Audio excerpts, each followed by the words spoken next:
Hi friends, మాకు ఇక్కడ దగ్గరలో సాలిహొండం అనే ఒక ప్లేస్ ఉంది. అక్కడ 2 థింగ్స్ ఉంటాయి. ఒకటి ఏంటంటే ఏన్షియంట్ బౌద్ధ స్తూపం ఉంటుంది. ఇంకొకటి వేణుగోపాల స్వామి గుడి ఉంటుందన్నమాట. అది on the top of hills అనమాట. అంటే కొండల పైన ఉంటాయి రెండు కొండల మీద. చూడడానికి చాలా బాగుంటుంది. ఈరోజు మీకు అది చూపిస్తాము. యాక్చువల్లీ సాలిహొండం అనేది మాకు చాలా దగ్గర ప్లేసే. మధ్యలో మాకు ఏంటంటే వంశధార రివర్ అని ఒకటి ఉంటుంది. అది క్రాస్ చేస్తే జస్ట్ 2 to 3 కిలోమీటర్స్ మాత్రమే ఉంటుంది. కాకపోతే ప్రజెంట్ అయితే ఫ్లోటింగ్ ఎక్కువ ఉంది, ఎందుకంటే ఈ మధ్యన వర్షాలు బాగా ఎక్కువ పడ్డాయి కాబట్టి. సో మేము ఏం చేస్తున్నామంటే కంప్లీట్గా చుట్టూ తిరిగి వెళ్ళాల్సి వస్తుంది అనమాట. ఆల్మోస్ట్ మాకు ఇక్కడ నుండి 20 కిలోమీటర్స్ వస్తుంది. మీకు ఇక్కడ చెప్పే కదా, చూడండి ఎంత ఫ్లోటింగ్ ఉందో ప్రజెంట్ అయితే. సాలిహొండం వచ్చేసరికి శ్రీకాకుళం నుండి 18 కిలోమీటర్స్ to 20 కిలోమీటర్స్ వస్తుంది. సో మీరు శ్రీకాకుళం నుండి వచ్చేటట్టుగా అయితే సింగపురం అనే ఒక జంక్షన్ ఉంటుంది. అక్కడ నుండి మీరు రైట్ సైడ్ తీసుకుని వెళ్ళాలి.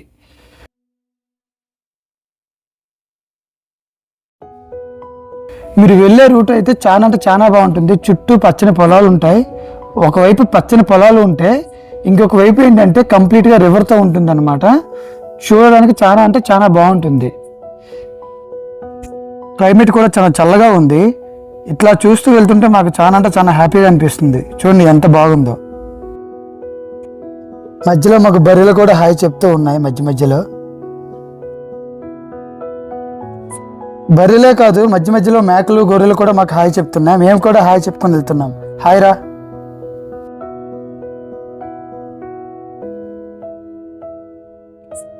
మీకు కనిపిస్తుంది కదా, ఆ కొండపైనే వేణుగోపాల స్వామి టెంపుల్ ఉంటుంది. ఆ పక్కన యాక్చువల్లీ ఏన్షియంట్ బౌద్ధ స్తూపం ఉంటుంది అనమాట. సో మీకు ఇక్కడ ఈ బిల్డింగ్ కనిపిస్తుంది, ఇది ఎంట్రీ పాయింట్ అనుకోవచ్చు మీరు. ఆ బిల్డింగ్ నుంచి కొంచెం ముందుకు వస్తే మీకు కొంచెం ఒక ఆర్చ్లా కనిపిస్తుంది అనమాట. ఇట్లా చూడండి, ఆ ఆర్చ్ పై నుండి ఇంకా మనం మంచిగా రోడ్డు బాగానే ఉంటుంది, మనం పైకి వెళ్తూ ఉండాలన్నమాట. సో ఇక్కడ నుండి ఒక 500 మీటర్స్ పైకి వెళ్తే మనకి యాక్చువల్ టెంపుల్ వస్తుంది. దారి పొడవునా ప్రతి మలుపులో ఏంటంటే చిన్న విగ్రహాలు అయితే ఉంటాయి మనకి. మనం వెళ్ళే దారిలో హిల్ టాప్ నుండి కిందకి చూస్తే మనకి వ్యూ అయితే చాలా బాగుంటుంది. ఎస్పెషల్లీ ఈ సీజన్లో ఏంటంటే కంప్లీట్ గ్రీన్ ఉంటుంది. చూడండి ఎంత బాగుంది. ఫైనల్గా అయితే టెంపుల్కి అయితే వచ్చేసాం. మనకి స్టార్టింగ్లో ఇట్లా శ్రీకృష్ణుడు విగ్రహం అయితే ఉంటుంది సర్పం పైన. ఇక్కడ స్వామివారిని కాళీ మర్దన వేణుగోపాల స్వామివారని పిలుస్తారు.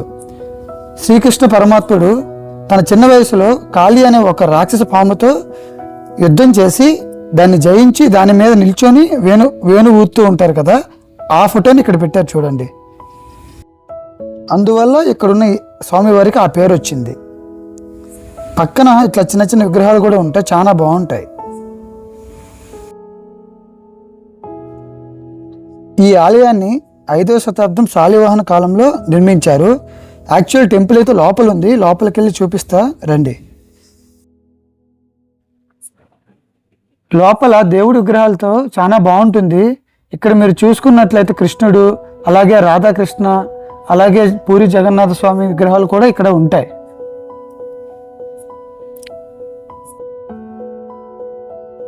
ఇక్కడ ప్రతి సంవత్సరం భీష్మ ఏకాదశి నాడున ఒక పెద్ద జాతర అయితే జరుగుతుంది. ఈ జాతరకి చుట్టుపక్కల శ్రీకాకుళం నుండే కాకుండా ఒరిస్సా నుండి కూడా జనాలు వచ్చి ఈ జాతరను చూస్తారు. ఇక్కడ ఆ జాతర రోజు ఎర్లీ మార్నింగ్ అరౌండ్ 3:30-4 టైంకి స్వామివారిని పక్కనున్న రివర్లో స్నానం చేయించడానికి తీసుకెళ్తారనమాట. ఆ స్నానం చేయించాక మళ్ళీ తెచ్చి ఇక్కడ టెంపుల్లో పెట్టేస్తారు.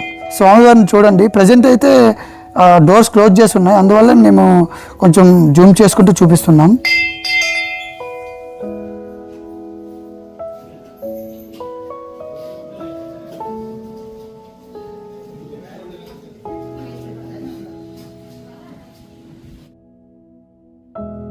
ఇంతకు ముందు చెప్పినట్లుగా ఇక్కడ రివర్ కనిపిస్తుంది కదా, ఈ రివర్నే వంశధార రివర్ అంటారు.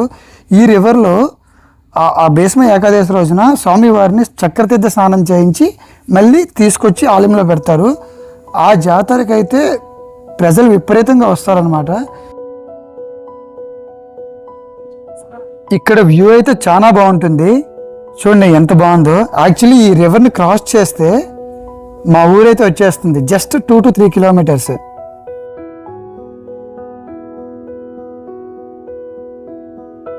ఇక్కడ నుండి కిందకి వెళ్తే ఇక్కడ గోశాల ఉంటుంది. అంతేకాకుండా ఇక్కడ శ్రీ వీర వసంతేశ్వర స్వామి వారి ఆలయం కూడా ఉంటుంది.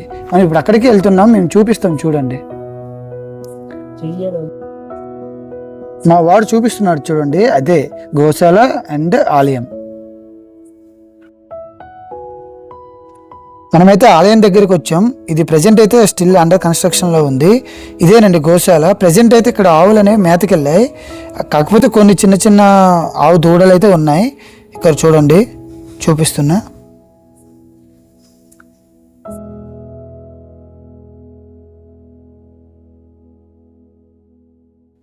గోశాల లోపల చూడండి, చిన్న చిన్న దూడలు మాత్రమే ఉన్నాయి. తల్లులు అయితే ప్రజెంట్ మేతకెళ్ళాయి.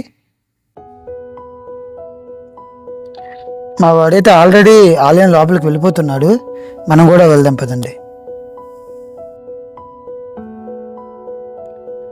ఈ టెంపుల్ ఆల్రెడీ ఎప్పటి నుండో ఉంది, కానీ ప్రజెంట్ ఏంటంటే దాన్ని ఎక్స్టెన్షన్ చేస్తున్నారు.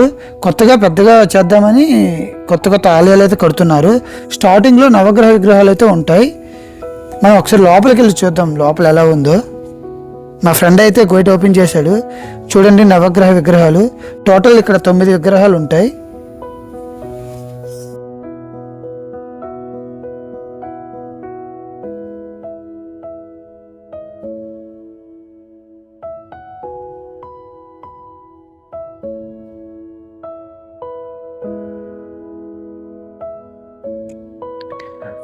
పక్కన అయ్యప్ప స్వామి వారి ఆలయం కూడా ఉంది. ఇది స్టిల్ అండర్ కన్స్ట్రక్షన్లో ఉంది, బట్ విగ్రహ ప్రతిష్ఠ అయితే జరిగిపోయింది. మీకైతే ఇప్పుడు స్వామివారిని చూపిస్తాం. యాక్చువల్గా మేము ఈ మెట్లు అయితే ఎక్కకూడదు, అందువల్ల మేము సైడ్ నుండి ఉన్న మెట్లు ఎక్కి మీకు స్వామివారిని చూపిస్తున్నాం. సో చూడండి.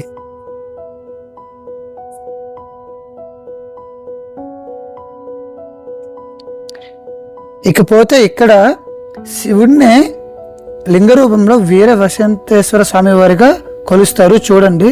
సో ప్రజెంట్ అయితే చూపిస్తున్నాము. పక్కనే వినాయకుడి విగ్రహం కూడా ఉంది చూడండి. మా ఇంటెన్షన్ ఏంటంటే దగ్గరలో ఉన్న ఇట్లాంటి మంచి మంచి ప్లేసెస్ని అందరికీ చూపించాలని. ఈ వీడియో ఆల్రెడీ లెంత్ ఎక్కువైపోయింది. ఓన్లీ టెంపుల్స్ వరకు ఇక్కడ చూపించగలిగాం. యాక్చువల్లీ బౌద్ధ స్తూపం అనేది మీకు ఆ కొండ కనిపిస్తుంది కదా, ఆ కొండ పైన ఉంటాయి అన్నమాట. మేము నెక్స్ట్ వీడియోలో అది చూపిస్తాం. మీకు ఈ వీడియో నచ్చినట్లయితే లైక్ చేయండి, కమెంట్ చేయండి, షేర్ చేయండి. Thank you for watching.